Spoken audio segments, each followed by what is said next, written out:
حیدرآباد میں ایک عالم صاحب ہے، ان کو ایک عالم صاحب نے فتویٰ دیا، عالم نے فتویٰ دیا کہ خواتین کا ہجامہ کر سکتے ہیں۔ حالانکہ حیدرآباد میں خواتین بھی اس فیلڈ میں موجود ہیں، اور وہ عالم صاحب خواتین کا ہجامہ کر رہے ہیں۔ غلط ہے، بالکل غلط ہے۔ جہاں بھی ملے عورتوں کے لیے جو بھی، یا ولادت کے لیے اور کچھ، تو وہاں جو ہے مرد کو سامنے جانا غلط ہے، یہی چیز صحیح ہے۔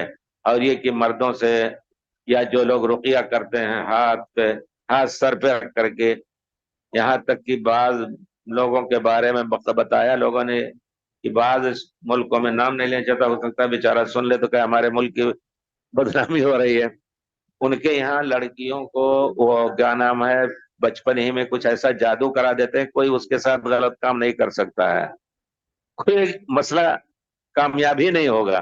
اب شادی کے موقع پر وہ ایک مصیبت آ جاتی ہے، جس سے اس کے ساتھ شادی وہ بھی کامیاب نہیں ہوا ہے، تو اس پر ہاتھ رکھ کر کے شرمگاہ پر دعا کرتے ہیں یہ لوگ۔ پورے طور پر یہ سب چیزیں غلط ہیں، اور جو پہلے جادو کرایا تھا وہ بھی غلط ہے۔ تربیت اچھی کرائیے اور بچیوں کو محفوظ نگرانی کیجیے بس۔